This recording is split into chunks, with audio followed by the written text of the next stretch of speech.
الحمد للہ وکفا وسلام علی عبادہ الذین اصطفى اما بعد۔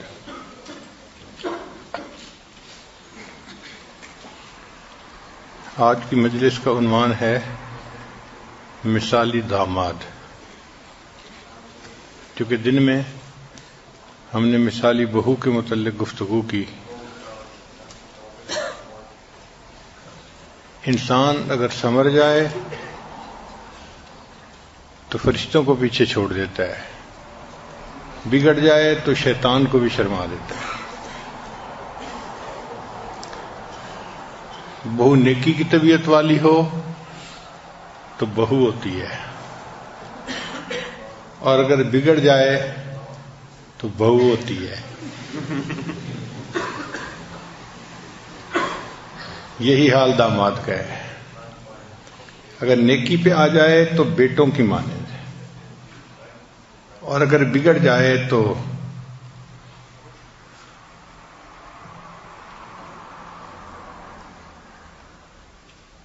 دل کو دکھی کر دیتا ہے۔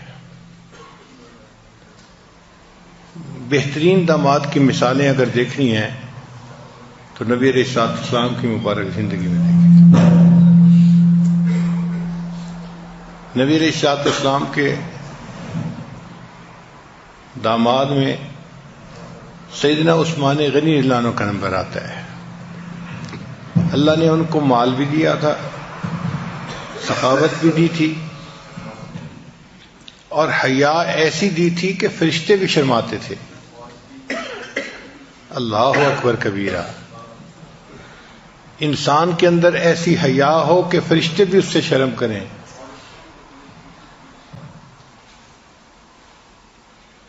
اور نبی علیہ الصلوۃ والسلام کی دو بیٹیاں ان کے نکاح میں آئیں، اس لیے ان کو ذی النورین کہا گیا، دو نوروں والے۔ پھر سیدنا علی رضی اللہ تعالیٰ عنہ کی مبارک زندگی کو دیکھیں۔ گو غربت ہے مگر علم ہے۔ نبی السلام نے فرمایا انا مدینۃ العلم وعلی بابها، علی اس کا دروازہ ہے۔ چنانچہ نبی علیہ الصلوۃ والسلام سے دو طرح کے علوم امت کے اندر پھیلے، ایک علوم ولایت اور دوسرے علوم نبوت۔ علوم ولایت سب سے زیادہ حضرت علی رضی اللہ عنہ کے ذریعے سے پھیلے، اور جو علوم نبوت تھے وہ سیدنا صدیق اکبر رضی اللہ عنہ کے ذریعے سے امت میں پھیلے۔ سیدنا عثمان غنی رضی اللہ عنہ کو نبی علیہ السلام سے کتنی محبت تھی، اس کے کتابوں میں بہت واقعات ہیں۔ ایک مرتبہ انہوں نے نبی علیہ الصلوۃ والسلام کو دعوت دی، اے اللہ کے حبیب صلی اللہ علیہ وسلم آپ میرے گھر تشریف لائیے اور کھانا کھائیے، دعوت دی۔ نبی علیہ السلام نے قبول فرما لی۔ چنانچہ جب حضرت عثمان غنی رضی اللہ عنہ لینے کے لیے آئے تو نبی علیہ الصلوۃ والسلام چل پڑے۔ اب عثمان غنی رضی اللہ عنہ نبی علیہ السلام کے قدمین ہی کو دیکھتے جا رہے ہیں، نہ دائیں دیکھتے ہیں، نہ بائیں دیکھتے ہیں، نہ آگے دیکھتے ہیں، نہ کہیں اور، بس قدموں ہی کی طرف دیکھتے جا رہے ہیں۔ جب گھر پہنچے تو صحابہ کرام نے نبی علیہ السلام کی خدمت میں عرض کیا، اے اللہ کے حبیب صلی اللہ علیہ وسلم آج پتہ نہیں عثمان غنی کی کیا کیفیت تھی، وہ تو سارا راستہ بس آپ کے قدموں کو ہی دیکھتے رہے۔ تو نبی علیہ السلام نے ان سے پوچھا کہ عثمان کیا ایسی بات تھی؟ عرض کیا جی ہاں اے اللہ کے حبیب صلی اللہ علیہ وسلم، آج میرے گھر میں وہ ہستی مہمان آئی کہ میں نے دل میں ایک نیت کی ہوئی تھی، آپ اپنے مبارک گھر سے لے کے میرے گھر تک جتنے قدم چلیں گے میں اتنے غلام اللہ کے نام پہ آزاد کر دوں گا، ہر قدم پہ غلام آزاد کروں گا۔ اتنی محبت تھی نبی علیہ السلام۔ ایک دفعہ اللہ کے پیارے حبیب صلی اللہ علیہ وسلم عید کی نماز پڑھنے کے لیے جانے لگے تو ام المومنین نے کہا کہ کچھ پیسے دے دیجئے، ہم کوئی کھانے کی چیز پکا لیں، عید کی نماز کے بعد مدینہ کے بیوائیں یتیم بچے آئیں گے، ہم خود بھی کھائیں گے، ان بچوں کو بھی کھلائیں گے۔ تو نبی علیہ الصلوۃ والسلام نے جواب دیا کہ میرے پاس تو کچھ بھی نہیں دینے کے لیے، کوئی پیسہ نہیں تھا۔ ام المومنین خاموش ہو گئیں۔ اللہ کے پیارے حبیب صلی اللہ علیہ وسلم جب نماز پڑھنے کے بعد واپس تشریف لائے تو دیکھا گھر میں تو خوب کھانا بھی بنا ہوا ہے اور لوگوں کا بھی اور عورتوں کا بچوں کا بھی رش ہے، یتیم بچوں کا اور بیوہ عورتوں کا، اور سب خوب کھانا کھا رہے ہیں، دسترخوان بچھا ہوا ہے۔ تو نبی علیہ السلام حیران، ام المومنین سے پوچھا کہ یہ سب کھانا پینا کہاں سے آیا؟ ان کا اے اللہ کے حبیب صلی اللہ علیہ وسلم، جب آپ عیدگاہ تشریف لے گئے تو آپ کے جانے کے بعد سیدنا عثمان غنی اللہ عنہ نے آپ کی ہر زوجہ کے گھر ایک اونٹ سامان سے بھرا ہوا بھیجا، سب کے گھروں میں۔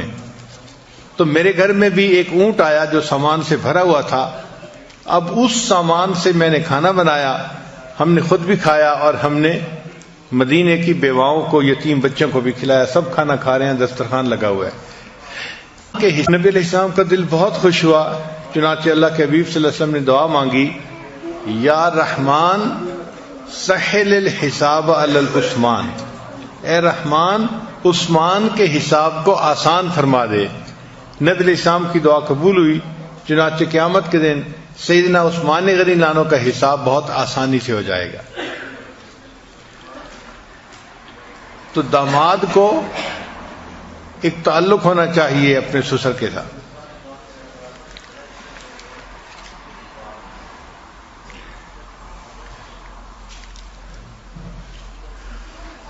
ریسرچ یہ ہے کہ جو داماد اپنے سسرال والوں کے ساتھ یعنی بیوی کے گھر والوں کے ساتھ ایک اچھی پی آر رکھتا ہے، اچھا تعلق رکھتا ہے، تو اس کے ڈائیورس کے ریٹ 20% لیس ہو جاتے ہیں۔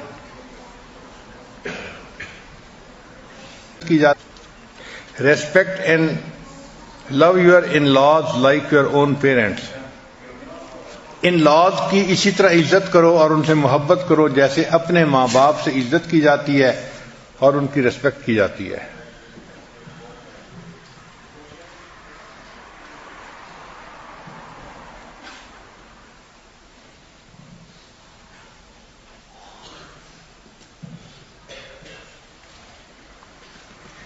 ٹیک care of them as your own parents, ان کا اسی طرح خیال رکھو جس طرح کوئی انسان اپنے ماں باپ کا خیال رکھتا ہے، کیونکہ شریعت نے ان کو ماں باپ کا رتبہ اور درجہ ادا کیا ہے۔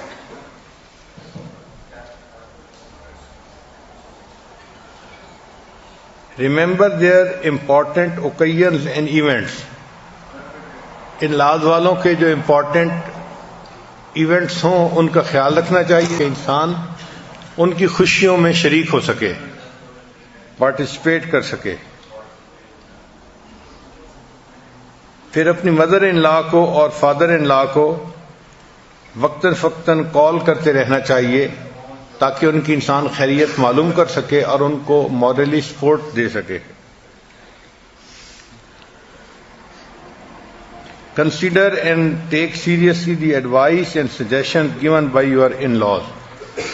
in-laws والے مدر ان لا یا فادر ان لا جو ایڈوائس دیتے ہیں اس کو ہمیشہ بڑے غور سے سننا چاہیے، اس پر عمل کرنے سے پھر میاں بیوی کا آپس کا تعلق اچھا رہتا ہے اور زندگی کے اندر پریشانی نہیں آتی۔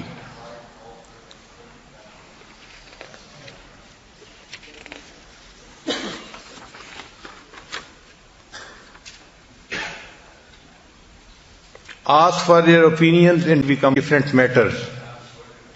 مختلف کاموں میں جو بھی انسان کرنا چاہے اپنے فادر ان لا یا مدر ان لا کی اوپینین بھی لے لے، اس سے ان کے دلوں کو خوشی بھی ہوتی ہے اور انسان غلطی بھی کم کرتا ہے۔ پھر give them gifts، وقتاً فوقتاً اپنی حیثیت کے مطابق انسان گفٹ بھی دے۔ گفٹ کی مالیت کا جو ہے وہ اتنا فرق نہیں پڑتا، بے شک کم قیمت ہوں مگر ان کی ضرورت کے مطابق ہوں تو وہ ان کو خوشی ہوتی ہے۔ It is not the thing which counts, it's the thought. چیز کا مسئلہ نہیں ہوتا، چیز کے پیچھے جو سوچ ہوتی ہے ان کو اس سوچ سے خوشی ہوتی ہے کہ اس بچے نے ہمیں اپنے ماں باپ کا درجہ دیا اور ہمیں اس نے گفٹ دیے۔ Love their daughter, they will be happy. In laws کو خوش کرنے کا سب سے آسان طریقہ کہ ان کی بیٹی کو محبت پیار سے رکھیں، وہ سب کے سب خود ہی خوش ہوں گے۔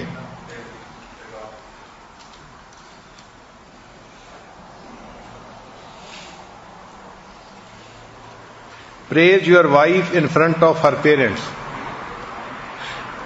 سسرال میں اگر انسان ہو تو چاہیے کہ ان کے ماں باپ کے سامنے ان کی بیٹی کی تعریف کریں، اس سے بیوی کا دل بھی خوش ہوتا ہے اور اس سے ماں باپ کا دل بھی مطمئن ہو جاتا ہے کہ داماد ہماری بیٹی سے محبت پیار کرتا ہے، اس کو محبت سے یہ جو ہے اپنے پاس رکھے گا۔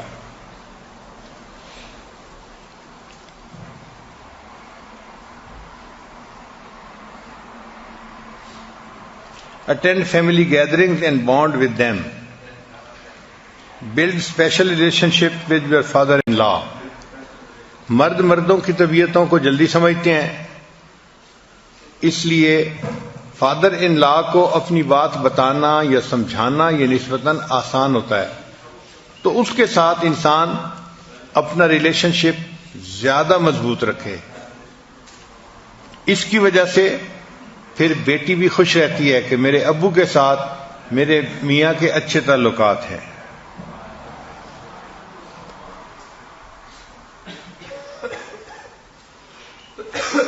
اگر پیرنٹس کے ساتھ یعنی پیرنٹس ان لا جو ہیں ان کے ساتھ تعلق رکھنے میں کوئی مسئلہ بن رہا ہے تو کنسلٹ یور وائف سے مشورہ کرنا چاہیے۔ وہ چونکہ ان کی بیٹی ہے، وہ ہمیشہ خاوند کو صحیح سجیشن دے گی کہ اس طرح کرنے سے اس کی ایکویشن پہلے کی نسبت بہتر ہو جائے گی۔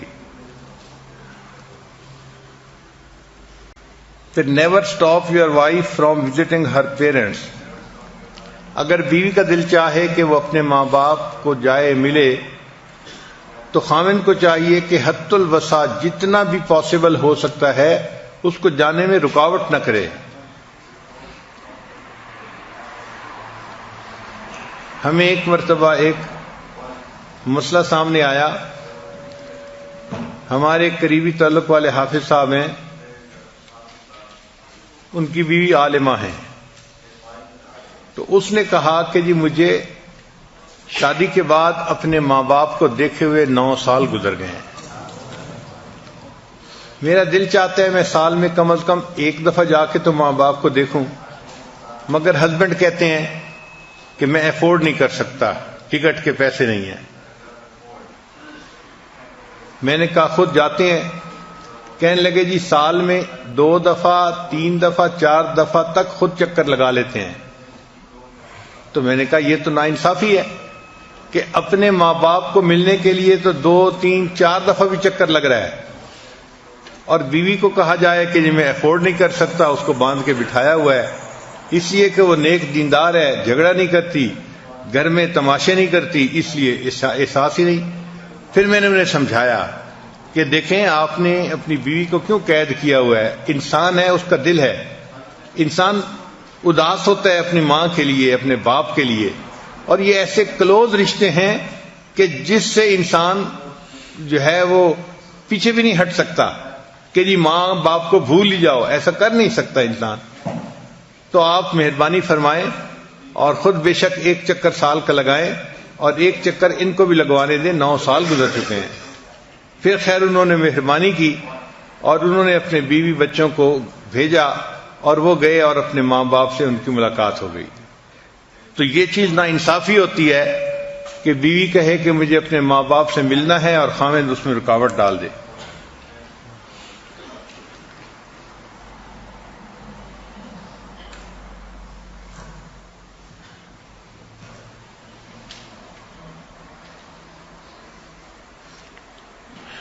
اور جب بھی بیوی کو بھیجنا ہو تو ہمیشہ کوشش یہ کرنی چاہیے کہ انسان خود اس کو چھوڑ کے آئے اور خود اس کو لینے کے لیے جائے۔ کئی صاحبان بڑے نازنین بنتے ہیں، شہزادے بنتے ہیں، ہاں میری طرف سے تمہیں اجازت ہے جانے کی، ابو سے کہو آ کے لے جائیں تمہیں، پھر واپس چھوڑ جائیں۔ تو ایسے نہیں کرنا چاہیے۔ اللہ تعالیٰ مہربانی فرماتے ہیں جو بندہ اپنے اہل خانہ پہ خرچ کرتا ہے اللہ اس کے رزق میں اتنی برکتیں ڈال دیتے ہیں۔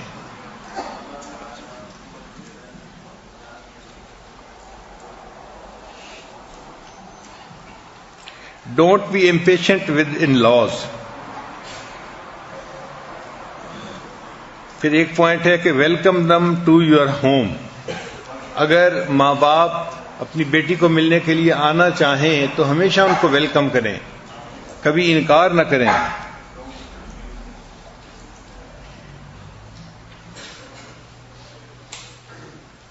Talk about your strength to your father in law. اگر آپ کے اندر کچھ اچھی خوبیاں ہیں, اچھی باتیں ہیں, آپ کی کچھ اسٹرینتھس ہیں, تو آپ ان کے بارے میں اپنے فادر ان لا سے بات کریں, کیونکہ وہ بھی میل ہے تو وہ آسانی سے سمجھ جائے گا ان باتوں کو, اور جب وہ مطمئن ہو جائے گا تو اس کی وجہ سے سارے گھر والے مطمئن ہو جائیں گے.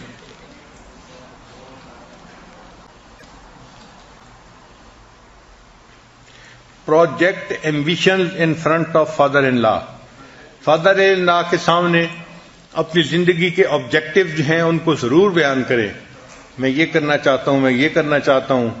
اس سے فادر ان لا کو خوشی ہوتی ہے کہ بچہ اپنی زندگی میں کچھ بن کے دکھانا چاہتا ہے, محنت کرنے والا بچہ ہے. اچھا, یہ ضروری نہیں ہوتا کہ پیرنٹس کو صرف اس سے خوشی ہو کہ بچہ اس وقت کیا ہے. ہر بندہ شروع میں آسمانوں پہ نہیں ہوتا, مگر وہ یہ ضرور چاہتے ہیں کہ بچہ جہاں بھی ہے اس کے اندر آگے ترقی کرنے کی قوت ہونی چاہیے, ہمت ہونی چاہیے, وہ سٹرگل کرے اپنے آپ کو آگے بڑھانے کے لیے. اس چیز سے ان کو خوشی ہوتی ہے کہ بھئی بچہ محنت تو کر رہا ہے نا, آگے بڑھنے کی کوشش تو کر رہا ہے. تو اس لیے اپنی لائف کی جو ایمبیشن ہے نا وہ ان کے سامنے خوب بیان کریں.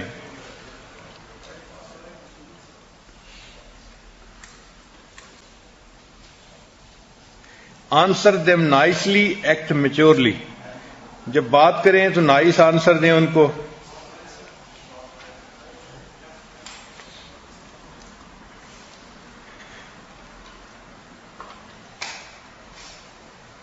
Avoid criticism on controversial issues like politics. کوشش کریں کہ ان لاز کے ساتھ پالیٹکس وغیرہ پہ ڈسکس نہ کریں, کیونکہ اکثر و بیشتر لوگوں کی اوپینین ڈیفرنٹ ہوتی ہیں, اور اس ڈیفرنس آف اوپینین کی وجہ سے ایک دوسرے کے ساتھ جو ہے وہ مخالفت طبیعتوں میں آ جاتی ہے. تو مناسب نہیں ہے, یہ نازک رشتہ ہے, اس رشتے کو سپوائل نہیں ہونے دینا چاہیے. تو ایسے کنٹروورشن گفتگو کرے ہی نہیں ان سے. Try to get in mother in laws good books. Mother in law کی نظروں میں اچھا بننے کی کوشش کریں. جب ماں مطمئن ہوگی تو یقیناً بیٹی اس سے زیادہ خوش ہو جائے گی.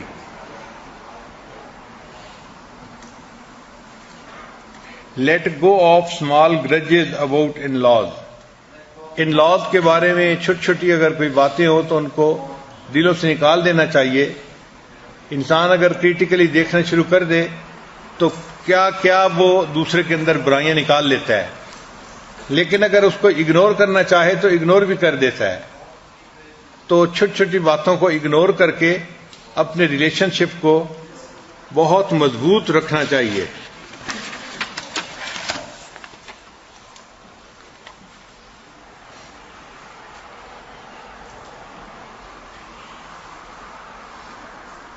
ہمارے ہاں تو جو نیک بچے ہوتے ہیں وہ ان لاز کے لیے اولاد کی مانند بن کے رہتے ہیں,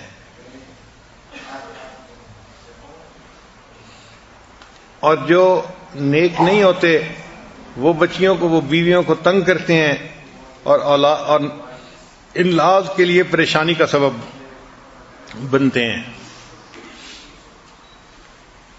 اسی لیے داماد کا رشتہ عام طور پہ بڑا نازک رشتہ سمجھا جاتا ہے.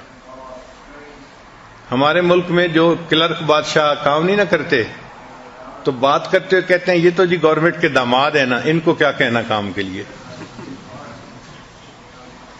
یعنی یہ لفظ ایک ٹرم بن گیا ہے ان کے لیے کہ آپ ان کو کہہ بھی کچھ نہیں سکتے.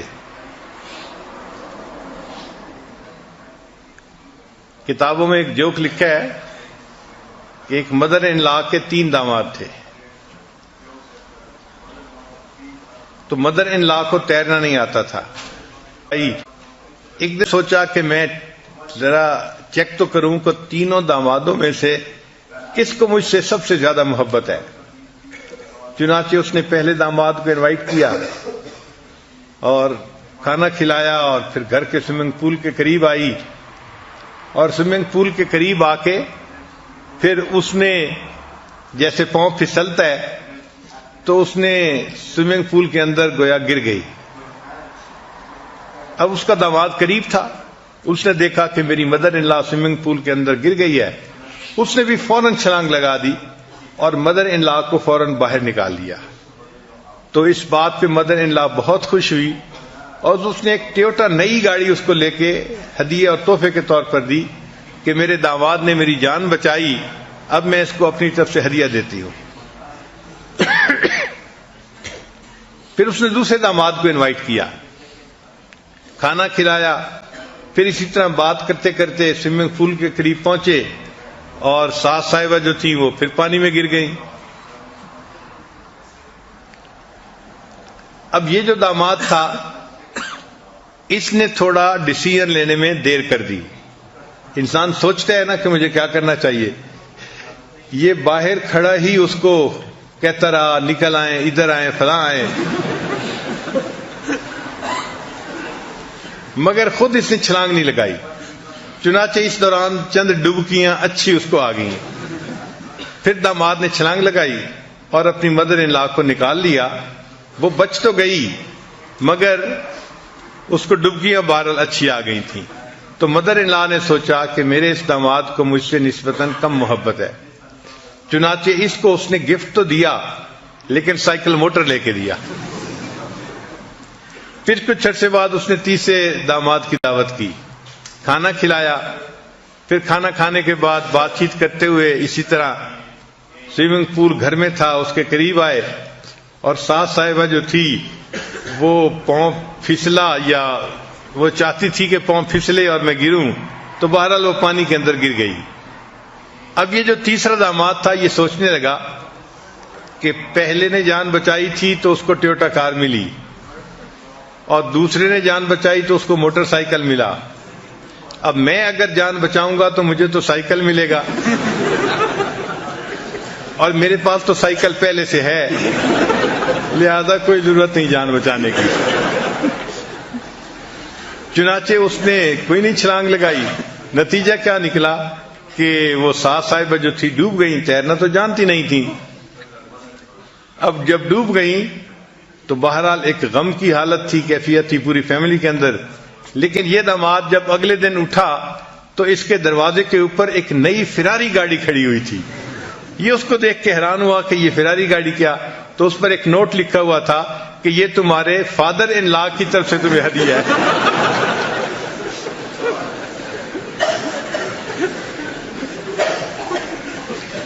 اس بیچارے کی جان چھوٹ گئی۔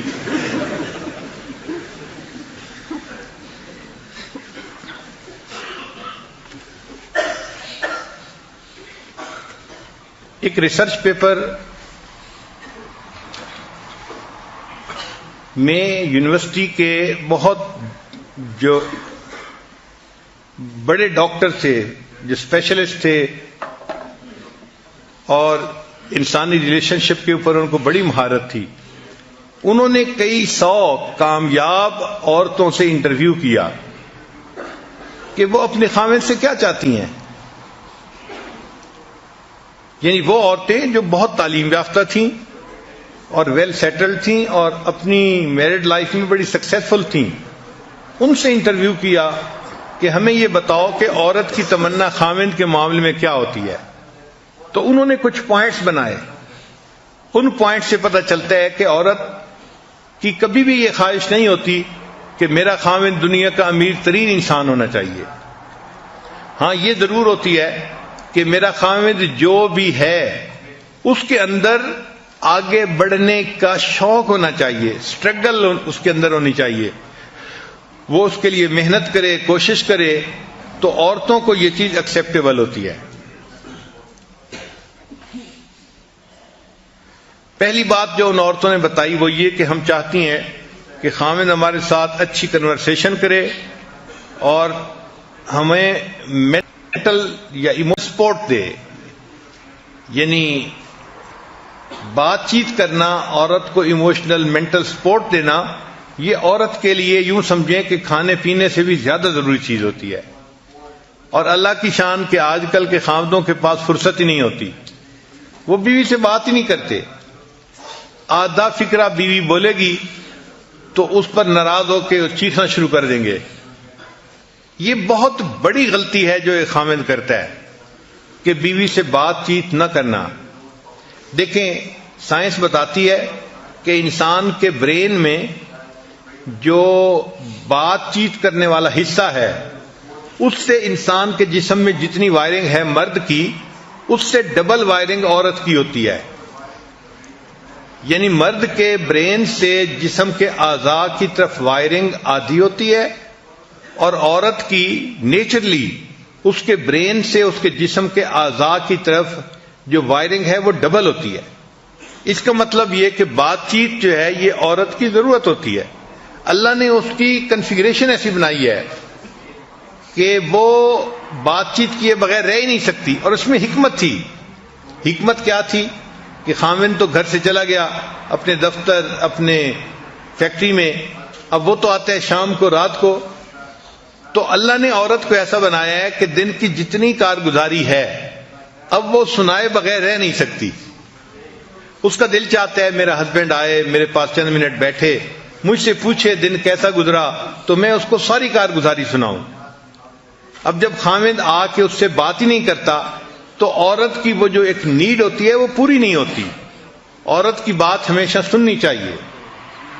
یہ ٹائم اس کو دینا اور اس کی بات کو تسلی کے ساتھ بیٹھ کے سننا، یہ اس کا حق ہے خاوند کے اوپر. چنانچہ جو لوگ اپنی بیوی کی بات کو نہیں سنتے ان کے گھروں میں خرابیاں آ جاتی ہیں. کیا وجہ؟ کہ اس عورت نے بات تو کرنی ہے، اس کی وائرنگ جو ایسی ہے. اب وہ بات کرے گی یا تو اپنی کسی کلاس فیلو سے، تو وہ بھی جوان بچی اس کو الٹے سیدھے مشورے دے گی. A young leading the young is like a blind leading the blind. They will both fall into the ditch. دونوں گڑھے میں گریں گے. یا پھر وہ اپنی ماں کو فون کرے گی پیچھے اور اس سے مشورے لینے شروع کر دے گی. تو یہ ریموٹ کنٹرول بھی پوزیشن اچھی نہیں ہے. اور اگر خدا نہ خواستہ قریب کے کسی غیر محرم مرد کو بھنک پڑ گئی تو وہ اس کا بڑا ہمدرد بن کے اس کی بات کو سنے گا اور عورت شیطان کے رستے پہ چل پڑے گی. اس لیے جو لوگ اپنی بیویوں کی بات نہیں سنتے وہ اپنی بیوی کو گناہ کے راستے پہ دھکے دے رہے ہوتے ہیں. یہ اس کا حق ہے کہ اس کی بات کو سنا جائے. اس پر 15 منٹ لگیں، آدھا گھنٹہ لگے، 1 گھنٹہ لگے، جتنا وقت لگے، یہ ایک فرض چیز ہے جس کو پورا کرنا ضروری ہے. لہذا بیوی کی بات کو توجہ سے سننا اور پھر اس کے مطابق اس سے گفتگو کرنا، یہ سب سے پہلی ڈیمانڈ ہوتی ہے کسی بھی بیوی کی. مرد بولتے کم ہیں اور اپنے کام زیادہ کرتے ہیں.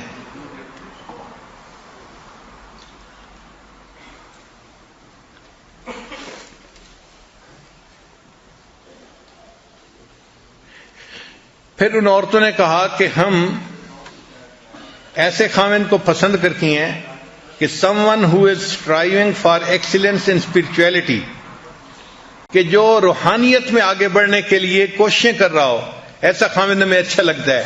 یعنی جو چاہے کہ میرے اندر سے روحانی بیماریاں ختم ہو جائیں، شہوت، غضب اور بخل، ہرس، عجب، تکبر، کینہ، یہ بیماریاں میرے اندر سے ختم ہو جائیں اور اس کے لیے وہ کوشش کر رہا ہو، تو ان کو ایسا خاوند اچھا لگتا ہے کہ ہمارا خاوند اپنے اندر اخلاقی اقدار پیدا کرنے کے لیے کوشش کر رہا ہے.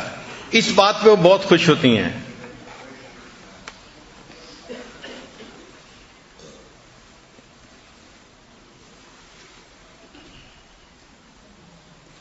He should strive to the best and we know that no one is perfect. ان عورتوں نے کہا کہ ہم اس بات کو جانتی ہیں کہ کوئی انسان پرفیکٹ نہیں ہوتا، لیکن اس کو کوشش تو کرنی چاہیے اچھا بننے کے لیے.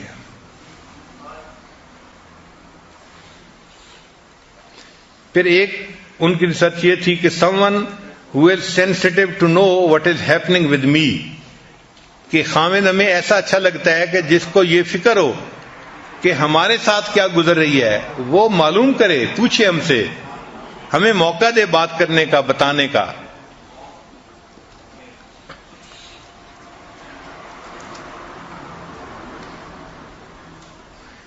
اور ایسے خامد کو ہم پسند کرتی ہیں who is family oriented، یعنی ہسبینڈ کو چاہیے کہ وہ فیملی اورینٹڈ ہو، بچوں سے پیار رکھے، محبت رکھے اور گھر کے کاموں میں دلچسپی لے، تو فیملی اورینٹڈ انسان اچھا لگتا ہے۔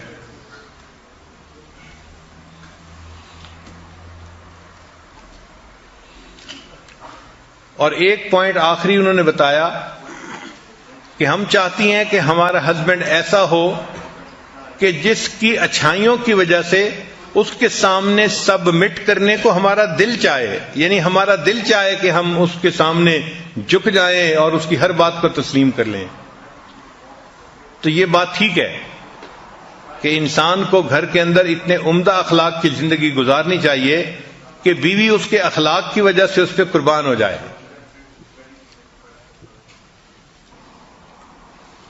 رزق کے فیصلے تو اللہ تعالیٰ نے کرنے ہوتے ہیں۔ اگر انسان اچھے اخلاق کا اظہار کرے تو ہم نے یہ دیکھا ہے کہ عورت غربت کے اندر بھی گزارا کر لیتی ہے، تنگی ترشی بھی برداشت کر لیتی ہے،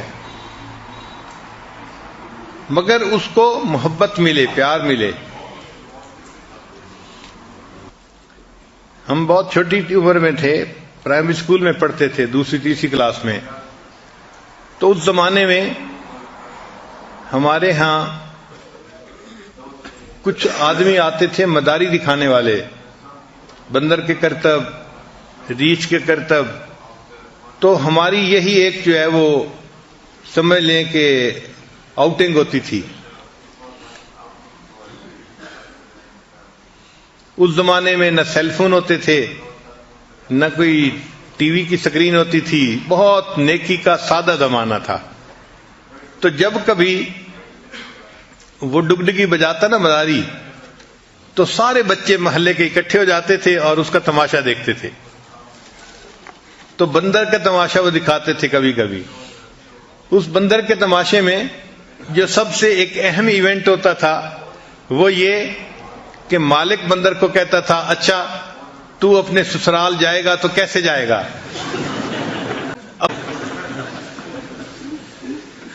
اور بندر یہ سنتے ہی اپنے سر کے اوپر ایک ٹوپی رکھتا اور کوئی چیز ہاتھ میں پکڑتا اور پھر وہ اپنے کمر کے اوپر ہاتھ رکھ کے ایسی شان سے چلتا تھا کہ جیسے معلوم نہیں کون شہزادہ آ رہا ہے۔ یعنی اس چھوٹی عمر میں ہم نے بندر کو ایسا کرتے ہوئے دیکھا ہے۔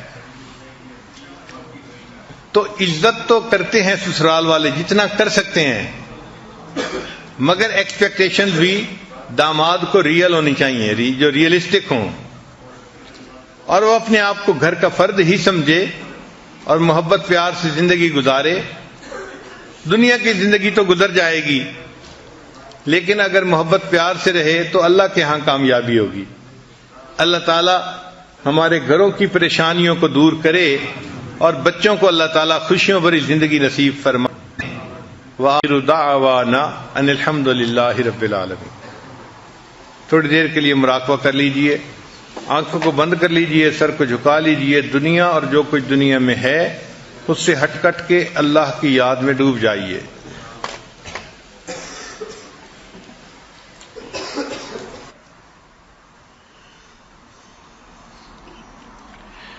لا الہ الا اللہ محمد رسول اللہ۔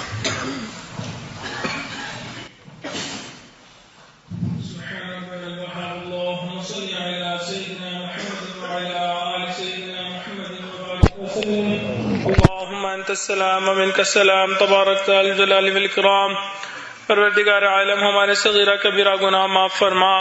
اللہ ہم ظاہر میں بندے ہیں، حقیقت میں نہایت گندے ہیں۔ اللہ من کی گندگیوں کو دور فرما۔ اے میرے مولا ہماری نگاہوں کو پاک فرما، دلوں کو صاف فرما، سینوں کو اپنی محبت سے لبریز فرما۔ اللہ اپنے عشق کی آتش ہمارے سینوں میں پیدا فرما۔ اے میرے مولا انگ انگ سے اپنے ذکر کو جاری فرما، روئیں روئیں سے اپنے ذکر کو جاری فرما، ہڈی ہڈی بوٹی بوٹی میں اپنی محبت پیدا فرما۔ اے بے کسوں کے دستگیر، اے ٹوٹے دلوں کو تسلی دینے والے، اے خالی جولیوں کو بھر دینے والے، پروردگار عالم ہمارے ساتھ رحم کا معاملہ فرما، اللہ کرم کا معاملہ فرما۔ اے میرے مولا مرضوں سے محفوظ فرما، قرضوں سے محفوظ فرما۔ اللہ جو مرض کی وجہ سے پریشان ان کی پریشانی کو دور فرما، جو قرض کی وجہ سے پریشان ان کی پریشانی کو دور فرما۔ اے میرے مولا جان مال کی حفاظت فرما، عزت آبرو کی حفاظت فرما۔ اللہ ہمارے ایمان کی حفاظت فرما، اللہ ہمارے علم میں برکت پیدا فرما، عمل میں برکت پیدا فرما، اللہ رزق میں برکت پیدا فرما، صحت میں برکت پیدا فرما، اللہ فیصلوں میں برکت پیدا فرما، کام کاروبار میں برکت پیدا فرما۔ اے میرے مولا قدم قدم اپنی برکت شامل حال فرما۔ اے میرے مولا آپ کے محبوب نے آپ کا در دکھلا دیا، یہ بھی بتلا دیا اس در کے سوا کوئی دوسرا در نہیں۔ اللہ انبیاء بھی اسی در پہ جھکے، اولیاء بھی اسی در پہ جھکے، اللہ ہمیں بھی اسی در سے ملنا ہے۔ اے میرے مولا ہمیشہ اپنے در سے عطا فرما، اللہ در در کے دھکے کھانے سے محفوظ فرما۔ اے میرے مولا ہم نے دنیا کے فقیر کو دیکھا، بڑا دروازہ دیکھتا ہے، اونچی صدا لگاتا ہے، اللہ آپ کا دروازہ تو سب دروازوں سے بڑا ہے۔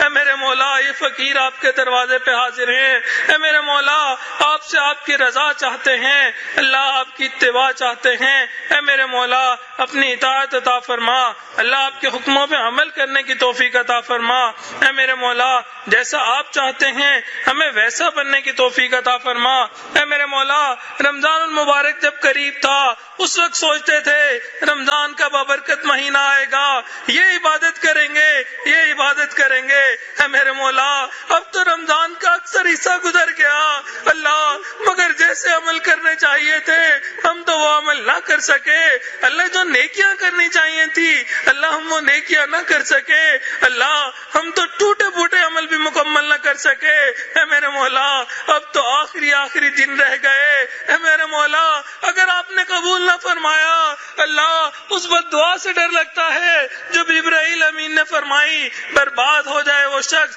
جس نے رمضان المبارک پایا اپنی بخشش نہ فرمائی اور آقا نے آمین کہا۔ اللہ اگر آپ نے معاف نہ کیا اللہ ہم بدبخت ہو جائیں گے، اللہ شکی ہو جائیں گے۔